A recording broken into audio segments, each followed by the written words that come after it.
Oui. Bonjour, c'est Marc Grandin, nous sommes à Deauville avec mon collègue, le caméraman. Vous parlez du pouvoir d'achat. Il faut s'intéresser au problème du pouvoir d'achat parce que souvent on se bat pour l'alimentaire, mais depuis les années 90, le budget alimentaire, le pourcentage du budget a diminué. C'était 25% en 90, maintenant c'est 15%. Par contre, le logement, la part du logement est passée de 15% à 25%, c'est inversé. Donc c'est le problème, le loyer moyen en France c'est 250 € plus cher qu'en Allemagne et en Hollande. Là, en réalité, vous vous rendez compte, si on diminue le coût du logement, on double le pouvoir d'achat moyen des ménages. Donc il faut voir là-dessus. Alors aussi, en France, on n'a que 60%, même pas 60% de gens qui sont propriétaires. Il faudrait arriver à 80%. Sarkozy en avait parlé.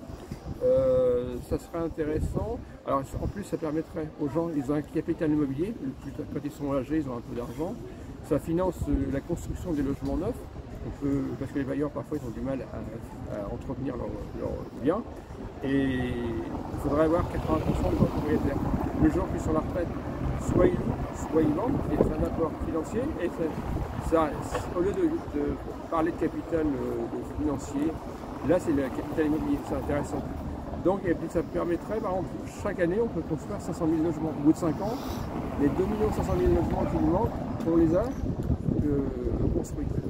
Et là, donc, alors évidemment, ça ne va pas se faire comme ça du jour au lendemain, mais il faut commencer. Puis il faut qu'il y ait un ministre ou des ministres, et même des députés, qui se penchent sur la question du logement. J'en ai parlé avec le responsable de l'agence départementale d'information sur le logement, il m'a dit qu'il faut qu'il y ait un ministre qui se penche sur le problème du logement. C'est trop cher, c'est trop élevé.